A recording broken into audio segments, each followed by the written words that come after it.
పిల్లలకి సైన్స్ ని సరళంగా ఎట్లా చెప్పాలి, ఒక ఉదాహరణలతోటి పిల్లల్ని ఎట్లా అర్థం చేసుకోవాలి, ఒక కథలతోటి పిల్లలకు సైన్స్ పట్ల ఎట్లాంటి అవగాహన కల్పించాలి అని చెప్పేసి ఆ మ్యాగజైన్ చదివితే ప్రతిదీ ఒక కాన్సెప్ట్ ఒక కథలాగా ఉంటుంది అన్నమాట.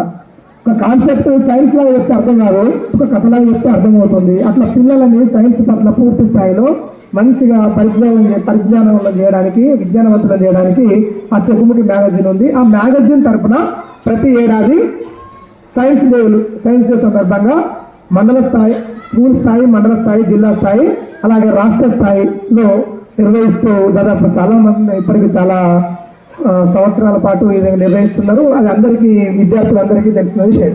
సో అందులో భాగంగా ఇవాళ మనం స్కూల్ స్థాయి నుంచి మండల స్థాయి కార్యక్రమాన్ని నిర్వహించుకుంటున్నాం. ఈ మండల స్థాయిలో ఇప్పుడు గెలిచిన విజేతలు మళ్ళీ జిల్లా స్థాయికి వెళ్తారు. జిల్లా స్థాయి నుంచి మనకు రాష్ట్ర స్థాయి జన విజ్ఞాన వేదిక కరీంనగర్లో జరుగుతుంది ఈసారి. సో కరీంనగర్లో జరిగే కార్యక్రమానికి మన పిల్లలు వెళ్ళబోతున్నారు. ఈ సందర్భంగా మనకు ఇక్కడ ఉన్న మండల స్థాయి నుంచి వచ్చిన మన వేలేరు విద్యార్థులు రేపు జిల్లా స్థాయిలో కూడా మంచి ప్రతిభ కనబరిచి రాష్ట్ర స్థాయికి ఎంపిక అక్కడ కూడా విజేతలుగా నిలవాలని ఆకాంక్షిస్తున్నాను.